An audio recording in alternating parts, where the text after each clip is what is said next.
with a word of prayer. Karibu. Tufungulie kwa maombi. Thank you.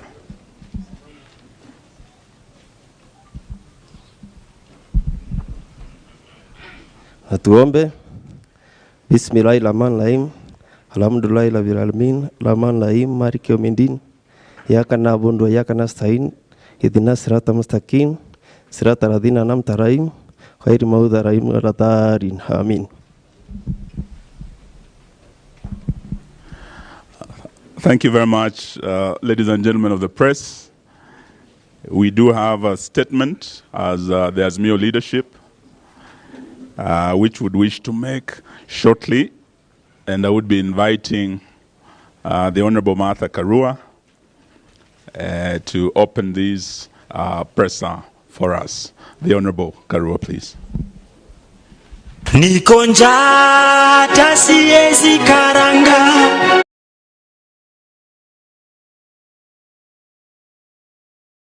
We condemn in no uncertain terms the continuous, planned, unceasing, brutal attacks on peaceful demonstrators by the Kenya police, resulting in serious injuries and loss of life.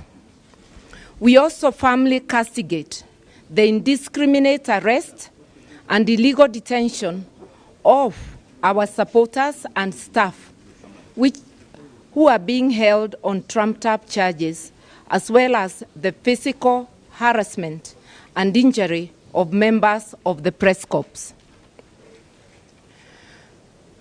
We also condemn acts of thuggery and destruction unleashed on the Kenyatta's Northlands farm and the Odinga family business, East Africa Spectre Limited. We call out high-ranking government officials, starting with the principal assistant of RUTO, one Rigathi Gachagua, Kimani Ichung'wah, the National Assembly Majority Leader, and others who issued threats of yesterday's attacks, which were actualized in violent operations with the apparent connivance of the police. We say so because the Kenya police never showed up the entire day this was happening. Miraculously, they have showed up today, 24 hours later, and after the damage. These acts are reminiscent of the Mugabe land invasions in Zimbabwe. A legitimate, self-respecting government cannot use thugs to settle political disputes or to stop the exercise of the constitutional right to demonstrate. The world watched on TV and online as Kenyans marched, danced, sang, and cheered peacefully in the neighborhoods of Kawangware and Kibra yesterday.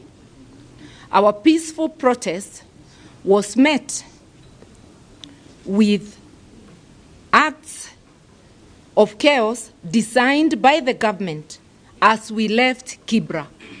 The day would have ended without much incident, but as we left Kibra, along the Langata bypass exit, they lobbed our convoy and the supporters who were escorting us out with tear gas and provoked acts of violence on peaceful demonstrators. This brutality did not end there, as police and government-hired goons further invaded the peaceful Kibra neighborhood under the cover of darkness, tormenting residents with crude weapons, bullets, and like a repeat history, they torched and burned the PCA Church and the Karanja Mosque in Kibra. The invasion of private land, slaughter and looting of animals, targeted attacks on private business, the burning of homes, and torching of places of worship have been at the heart of brutal RUTO and rigathi operations against progressive forces dating back to the dark days of one-party era.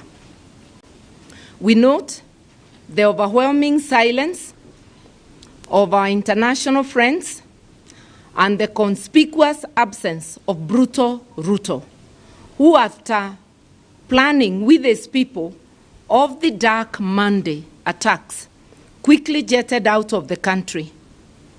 He must be held responsible for yesterday's destruction, mayhem, arrest, injuries, and loss of life.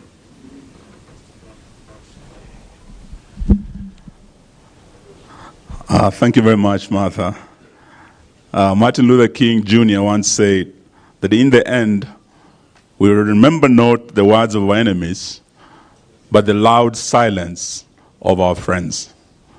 As Martha has said, we hear the loud silence of our international friends, even in the midst of this mayhem that we saw yesterday, and brutal police brutality that we have witnessed.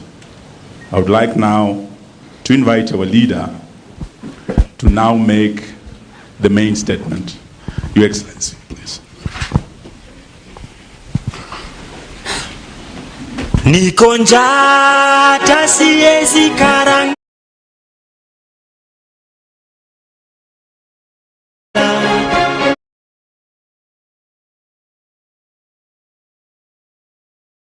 Maovu yakitawala, sitasimama maovu yakitawala. Hello. Asanteni sana. You may be seated. Honorable members of the fourth estate, this is now a follow-up to what Martha has already stated. RUTO's hands are all over this violence. When Azimio La Umoja called for protests in line with Article 37 of our Constitution, we never envisaged that in desperation, the state will respond by hiring goons and mercenaries to rain terror on peaceful and innocent Kenyans. We know no law that allows Mr. William Ruto and Mr. Rigathi to order Kenyans to invade other people's lands and businesses in the name of quelling legitimate, peaceful, and constitutional protests.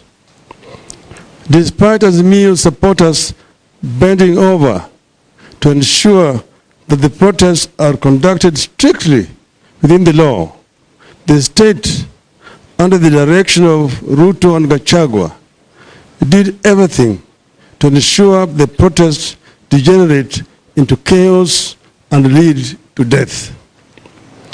Yesterday, the state unleashed goons on farms way off Nairobi and businesses way off the CBD. In that invasion, trees were uprooted and burned and animals scattered away and slaughtered under the supervision of the state. Business premises were stoned and broken into and property scattered away. Worse still, lives were lost. People were hacked to death with crude weapons, while others got shot with guns.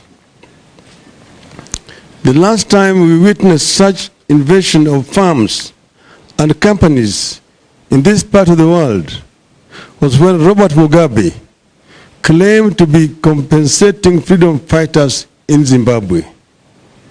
Mugabe claimed to be compensating freedom, It ended in the total collapse of Zimbabwe's economy. It will not be any different here. In this latest act of desperation by Mr. Ruto and Gachagua, we see a plot that will be extremely disastrous for the country's long-term stability and economy. We see the little hope for Kenya's large-scale farming. We are tearing the heart out of our commercial agriculture. We see little hope for new investments in our economy or expansion of existing ones. We are looking at the beginning of the end of the economy of this country. It is clear that the country is being run by people suffering acute split personality disorders. The country is in the hands of men who are goons at heart while pretending to be leaders and statesmen. How does RUTO go to Germany and talk about attracting German foreign investment to Kenya, knowing very well that back at home he has put in place a machinery for vicious attack on local investments? In the age of climate change, how does RUTO sanction the setting of trees on fire and still hope to convince us that it's committed to mitigating climate change and ensuring green growth? Why would foreign leaders and businesses entertain such a conflicted personality? Let there be no confusion here. Violence has been RUTO's stock in trade against Kenyans whenever Kenyans have sought to change their lot, and what happened yesterday is not any different. The invasion of land, slaughter and scattering away of animals, attack on business premises, the burning of homes, and torching places of worship has been at the heart of RUTO rigathi operations against progressive, dating back to the days of the clamor for multipartyism to date. You find this kind of operation in Maela, Thessalia, and Uhuru farms as we approach the 1992 elections, with RUTO at the helm of the YK92, and Rigathi a brute and crude administrator. You find it in the Onosopokia and Olongurene in that same period. You find it in the Likoni at the coast in the run-up to 1997 elections. You find it in the Kiambaa, in the Rift Valley, in the 2007-2008 violence. You find it in the Adrian Muteshi's land in the North Rift in the same period. Violence, mayhem, invasion of farms, torching of homes, and burning of houses of worship are synonymous with Mr. RUTO. Yesterday, this RUTO rigathi operation resurfaced in Northlands, in Kisumu, Kibra, Mathare, and industrial area, among other places. This attack of journalists, local and foreign, has been a signature RUTO of operation all its entire life in politics. Those who were there then will recall how in 1995, party goons and police beat up the late Dr. Richard Leakey and journalists, including Louis Tambridge of the Daily Telegraph, whose crime was to ask policemen why they were doing nothing when Dr. Leakey was being attacked. Let's make no mistake. Nobody must pretend to be safe. Anyone with any property in any part of the country has every reason to fear. Anyone with a sizable piece of land business must be very afraid. We have every reason to believe that other properties will be invaded in the coming days. William Ruto himself owned vast tracts of land across the country, from Narok, Kajiado, Nairobi, and the coast. Much of that land was illegally acquired. Does his order for invasion of other people's lands amount for the invasion of his own?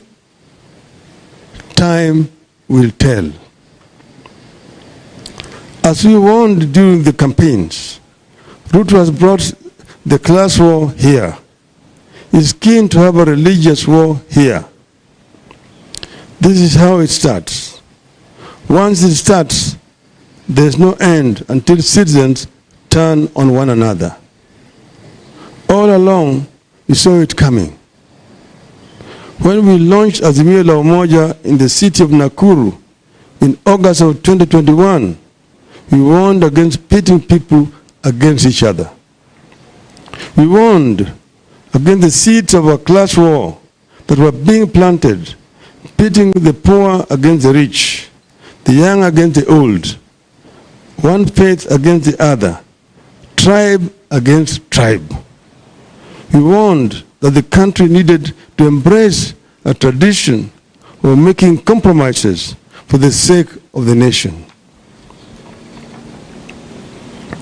We warned that leaders need to unclench their fists and shaking hands for the sake of the nation, and we call for the cleansing of the land of the spirit of anger and bitterness, the spirit of revenge and the entitlement, and to continue on a path that reconciles, unites, calms, and stabilizes the nation. Above all, we warn that mere words and catchy slogans alone would not work. We told our people to study history and see where it had led those countries that fell victims to the sweet tongues of politicians who were selling snake oil to desperate populations. We also warned them of the theory of Mr. Goebbels during Adolf Hitler's period. An angry and bitter duo of Ruto and Gachagua, usurped the will of the people, have now taken the low road and are summoning the worst demons to drive our nation into a ditch. It is clear the class war that Ruto promised during the campaigns is being actualized. This is how collapse begins. It is unfortunate that Ruto is so scared of losing legitimate power that he will damage the environment and the economy just to stay in office. But Ruto must make no mistake. I repeat, Ruto must make no mistake. This struggle will march on, stronger and mightier, with his every vile response until our demands are met. 1, the cost of goods must come down. 2, servers must be opened. 3, the reconstitution of IBC must be balanced and consultative and bipartisan. And the constitution must meet the IBC. We have won against violence before. And his violence again. End of statement.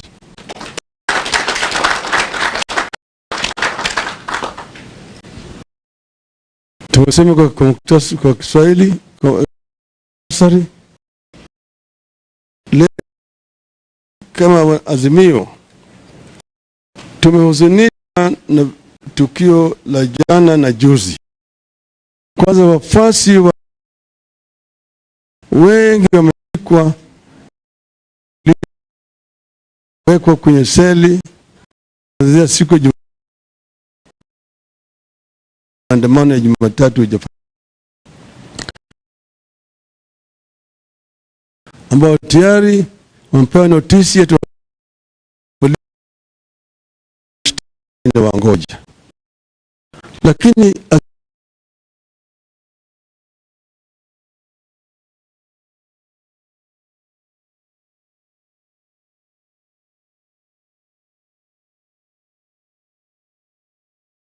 zaidi ya yale ambayo ilikuwa inatakikana. Manake tuliandika barua, tukaandika tena kwa mkurugenzi katika kituo cha polisi ya hapa Nairobi, na vile vile kwa hivyo sisi tumefuata sheria ambayo na vile vile ambayo inakubalika ya Kenya kufanya maandamano ya kiamani. Lakini askari ndio wamekashifu sheria. Bwana Komi siku Jumapili ametangaza hadharani kiholela ati maandamano siku ya Jumatatu ni marufuku. Hatukujua yeye anatumia sheria gani. Kama mtumishi wa serikali ana uwezo wa kutangaza kiholela ati yeye amepiga marufuku. Hatujui hiyo uwezo alipata wapi. Lakini baada ya kufanya hayo akaweka maaskari kila mahali kuzuia sisi kuingia katikati ya mji. Na sisi tulisema tunataka kufanya maandamano katikati ya mji. Na tukasema tutatoka wapi mpaka wapi kulingana na mujibu wa kisheria. Wakazidi jana sisi hatukukuja hata katikati ya mji. Tulienda Kawangware, na nataka kushukuru sana wakaji wa Kawangware kwa kutukaribisha. Vile walitukaribisha, walionyesha ulimwengu mzima ya kwamba Azimio ina wafuasi katika taifa letu kila mahali. Walitusindikiza. Askari wakaanza kupiga sisi, wakaanza kurusha ile vifaa vya gesi ya machozi. Baadaye ile gari yao ikaanza kurushia sisi maji ambayo maji chafu. Ati sisi tutatoka ala tutakimbia. Lakini wakaji wa Kawangware wakawa mashujaa na wakabaki na sisi, wakatusindikiza mpaka tukapita. Tunaelekea Kibra, tukazuiliwa pande hii ya Ngong Road, tukaingia huko nyuma. Walikuwa wakuja kule lakini waliogopa umati Kibra. Natoa shukrani tena sana kwa wakaji wetu wa Kibra kwa ujasiri walionyesha na ukarimu kutukaribisha kule kwa shangwe na vigelegele. Na tulionyesha kwamba sisi ni watu wa amani. Hatukutusi mtu yeyote, hatukulani mtu yeyote, sisi tuliongea na wafuasi wetu. Tukaonyesha kwamba tunaweza kufanya maandamano ya amani. Tulikuwa tunataka kuja Nairobi West, kisha tuvuke tuende pande ile Mkuru kwa Njenga, tuingie pande ile ya Embakasi na kadhalika. Lakini tulizuiliwa. Lakini mambo bado. Hai bado tutaendelea. Kitu kingine ambayo ilifanyika jana ambayo ninasikitisha ni majambazi kutolewa, wengine Kayole, wengine Nyeri, na kuletwa kuvamia shamba la rais mstaafu Bwana Uhuru Kenyatta. Jamii ya Kenyatta wanakuja wanadai ati hiyo shamba ni yao. Walikuwa wanasindikizwa na askari. Wanawake askari wenyewe walikuwa wamejitoka, wamekwenda wajivishe nguo za kiraia. Wanasindikiza wale majangili wakivamia shamba ya Bwana Kenyatta. Wakaanza kukatakata miti. Kisha baadaye wakateketea moto katika hiyo shamba. Uharibifu mkubwa ulikafanyika hapo. Na Bwana Gachagua na Bwana Kimani Ichung'wah na Bwana Ndindi Nyoro tayari walikuwa wametangaza mapema na watafanya hivyo.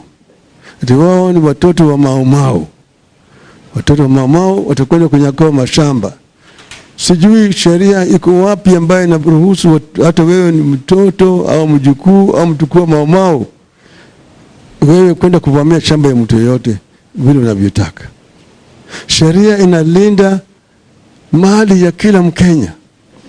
Tusipofuata sheria hatutakuwa na taifa katika taifa letu. Sasa Inspector General ya polisi anatoa matusi kusema kwamba hawakujua, hawakujulishwa ati yale yatafanyika. Isitoshe kutoka pale wakatuma wale wengine mpaka kampuni huko industrial area East Africa Spectra Limited. Atakwenda sasa kwenda kuadhibu Raila. Piga kule kwake. Wale watu ambao hawana magas nyungu za gas waende wajisaidie huko. Wakatupa mawe, wakavunja vioo kule, wakafanya madhara kubwa huko. Lakini Raila alikuwa hayuko huko. Yote inafanyika kwa sababu ya amri ambayo ilitolewa na Bwana Gachagua na wale watu yake na vibaraka vyake, na mimi najua na ushauri na Bwana RUTO. Lakini hata wafanye haya yote, sisi tunasema tutaendelea mbele. Wale vijana wengine ambao walienda wakachukua pesa kwa Bwana Gachagua, walienda Kibra na kule wanataka kuleta vita ya ukabila na vita ya kidini. Wakaenda pale wakajaribu kuchoma msikiti, baadaye wakaenda wakachoma kanisa. Hiyo msikiti ilikuwa ichomwe ilete vita baina ya Wanubi na Wakristo upande ile nyingine na Wajaluo. Lakini ile kanisa ambayo walichoma ambayo ni PCA ni kuleta vita baina ya Wajaluo na Wakikuyu. Kwa wale ambao wanataka ni kuleta vita ya wenyewe kwa wenyewe ili watu wetu waanze kupigana. Na wale vijana walikuwa wametumwa na hiyo kikundi hiyo ya Bwana Gachagua. Juzi mimi nilitoa habari, tulijua tayari ati mpango ilikuwa imepangwa katika boma ya Bwana Gachagua ati kutakuwa na ambulance ambayo itakuwa hajabeba wagonjwa au vifaa ya kutibu watu, lakini imebeba maaskari. Apari walikuwa ni majambazi wamejibisha na nguo za askari kuja kufanya mahadhara, na nyinyi mliona kwenye runinga maaskari wakitoka kwenye ambulance. Tulijua hata manyumba pale yale njama yote yalikuwa napangwa. Ngine ni nyumba waziri ambaye amestaafu na mwingine ni waziri ambaye yuko kwa serikali wakati huu. Kwa hivyo sisi tunasema kama wanaazimio tutazidi kufuata sheria, tutazidi kudumisha amani, lakini vile vile tunataka wale ambao wanajaribu kutuchochea wakome. Manake sisi hatutasimama mpaka tupate haki yetu. Vile vile tunataka kukashifu marafiki wetu wa Kenya wa kigeni. Nchi za kigeni wamekaa kimya. Wengi wao wako kwenye kitanda na Bwana RUTO na Bwana Gachagua. Hawezi kuongea. Wanachimama hata wakinaona maovu yakifanyika katika taifa letu. Na aibu kubwa sana. Tungependa warafiki wetu wa nje, warafiki wa Kenya wachukue msimamo katika mambo haya. Mwisho sisi tunasema dai letu ni vitu vitatu. Kwanza, tumesema tunataka gharama ya maisha yapunguzwe, irudi chini kwa wananchi wa Kenya. Pili, tumesema kwa sababu ya maneno ambayo yametokea baada ya uamuzi ya mahakama kuu juu ya uchaguzi ya urais ya mwaka jana, nataka nyungu ili ya kuhifadhi matokeo ya uchaguzi, yani sava kwa kimombo, yafunguliwe ili tufanye ukaguzi na watu wastani. Mwisho ile tume ya uchaguzi ambayo ilisimamia uchaguzi, 3 walistaafu, Chebukati na wenzake. Wale 4 ambao walifutwa kazi ni bwana RUTO, tunataka warejeshe kwa kazi yao. Alafu kuundwa kwa tume mpya, tuwe tunashirikishwa kama wanaazimio. Vilevile sisi tunataka kuona kama tume ya uchaguzi imebadilishwa. Mara hii hatutaki tu ni halmashauri ya uchaguzi hapa Nairobi watu 7. Tunataka kila county iwe na timu yake ya uchaguzi, ili sisiwe ya kwamba mambo inafanya hapa Nairobi na wengine natoka huko pembeni na inabadilishwa kabla haijatangazwa. Hiyo vile vile ni maneno ambayo tumesema nataka yafanyike. Kwa hiyo yale yanaitwa kwa kimombo irreducible minimum demands ya